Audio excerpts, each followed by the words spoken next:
अनाथ बेटा। रूपा और शेखर सरिता विहार में रहते हैं। वो अपनी जिंदगी में बेहद खुश होते हैं। दोनों का शौर्य नाम का एक बेटा भी होता है, जिस पर दोनों ही अपनी जान छिड़कते हैं।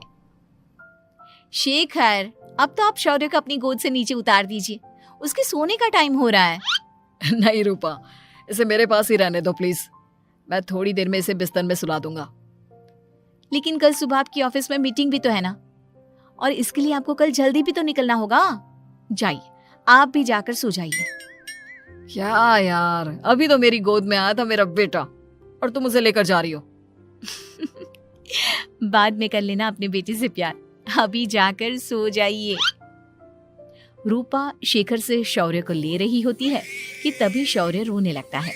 शौर्य को रोता देखकर रूपा उसे फिर से शेखर को थमा देती है। आपका बेटा ना एक नंबर का नौटंकी है, बिल्कुल आप पर गया है वो। साफ बोलो ना, तुम्हें जलन होती है हम दोनों बाप बेटे का प्यार देखकर। पहले बड़ा तो होने दो तुम शौर्य को, फिर देखना वो सबसे ज्यादा मुझे ही प्यार करेगा। देखते हैं। ऐसे ही दिन बीतते चले जाते हैं और एक दिन कैंसर की बीमारी के चलते रूपा की मौत हो जाती है। अब शौर्य 3 साल का हो चुका होता है, जिसके कारण उसकी दादी शेखर पर दूसरी शादी का दबाव बनाने लगती है। शेखर, शौर्य अभी बहुत छोटा है और उसे इस समय एक माँ के प्यार की बहुत जरूरत है। माँ, मुझे दूसरी शादी नहीं करनी। क्या पता जो दूसरी औरत आएगी वो मेरे बेटे को एक माँ का प्यार दे या ना दे। तो रूपा की छोटी बहन वैशाली से ही शादी क्यों नहीं कर लेता? वो तो शौर्य को एक माँ का प्यार पूरा दे सकती है ना। मैंने कहा ना माँ, मुझे दूसरी शादी नहीं करनी, और अपनी ही पत्नी के बहन से तो हरगिज नहीं। ऊपर से अगर रूपा देख रही होगी तो वो क्या सोचेगी? अपने लिए ना सही, लेकिन तुझे शौर्य के लिए तो शादी करनी ही पड़ेगी ना बेटा। शेखर कुछ कहता उससे पहले ही अंजुमन उसे रूपा की कसम दे देती है, जिसके आगे मजबूर होकर शेखर शादी के लिए हामी भर देता है। देखो वैशाली, मैंने तुमसे शादी सिर्फ अपने बच्चे के लिए की है। मैं चाहता हूं कि तुम उसे एक माँ का भरपूर प्यार दो। शौर्य, आपके साथ साथ मेरा भी कुछ लगता है। अगर आप मुझसे शादी नहीं भी करते तब भी मेरा प्यार शौर्य के लिए कभी कम या ज्यादा नहीं होता। शादी के कुछ दिनों बाद ही शेखर की माँ की भी मौत हो जाती है। वैशाली शौर्य को एक माँ से भी बढ़कर प्यार देती है। शौर्य को लेकर वैशाली का यूं निस्वार्थ प्यार देखकर शेखर को भी उससे प्यार हो जाता है और कुछ सालों बाद शेखर और वैशाली का भी लड़का हो जाता है। लेकिन इसके बाद वैशाली का शौर्य को लेकर बर्ताव बदलने लगता है। वैशाली, मैं देख रहा हूं तुम आजकल शौर्य का जरा भी ध्यान नहीं रख रही हो। मुझे पता नहीं था कि आदित्य के होने के बाद तुम इतना बदल जाओगी। आदित्य मेरा अपना सगा खून है और शौर्य दीदी का, फिर मैं दोनों में अंतर कैसे नहीं करूं? माँ भले ही दोनों के अलग अलग है, लेकिन पिता तो एक है ना। अगर मुझे पहले पता होता कि तुम इतनी जल्दी बदल जाओगी तो मैं कभी तुमसे शादी ही नहीं करता। हाँ, तो किसने कहा था आपसे मुझसे शादी करने के लिए? मैं थोड़ी ना आई थी आपके पास, आपकी माँ ही आई थी मेरे घर आपका रिश्ता लेकर। वैशाली, मुझे तुमसे ऐसी उम्मीद नहीं थी। गुस्से में शेखर अपना पैर पटकता हुआ शौर्य को वहां से लेकर चला जाता है। पापा, मम्मा मुझसे प्यार क्यों नहीं करती? क्या मैं उनका सगा बेटा नहीं हूँ इसलिए मुझसे प्यार नहीं करती? मम्मा नहीं करती तो क्या हुआ बेटा, पापा तो करते हैं ना आपसे प्यार। कुछ दिनों के बाद, आज तुझे खाना पीना कुछ नहीं मिलेगा, चल चुपचाप से अपने रूम में जाकर सो जा। माँ, अब भाई को खाना क्यों नहीं दे रही हो? बेटा तू आराम से खाना खा, इस नालायक की चिंता मत कर।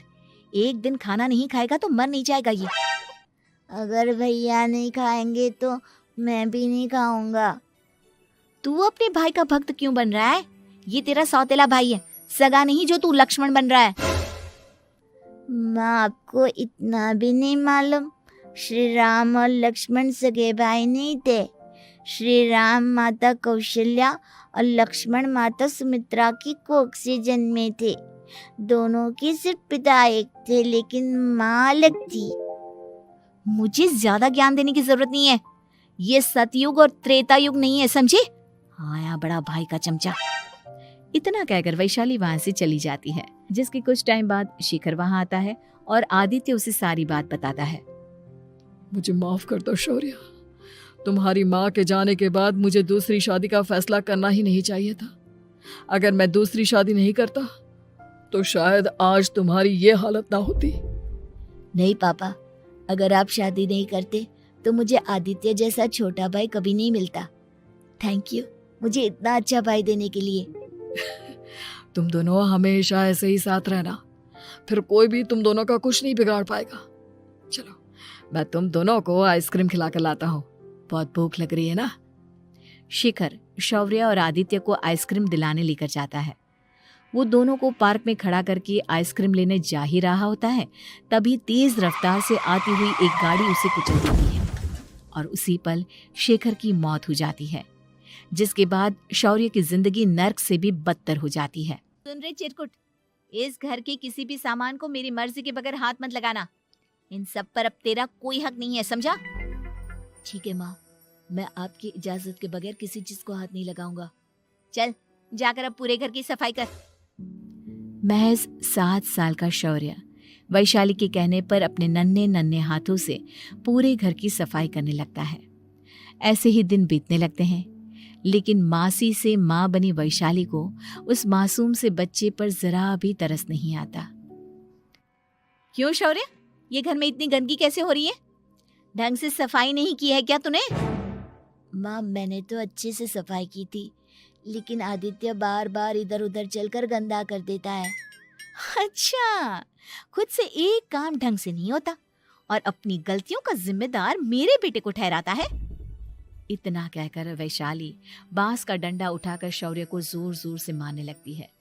तभी वहां वैशाली के मायके वाले भी आ जाते हैं और उसकी सारी करतूतें देख लेते हैं। माँ मैं ऐसा क्या करूं जिससे आप मुझे भी आदित्य के जितना प्यार करोगी?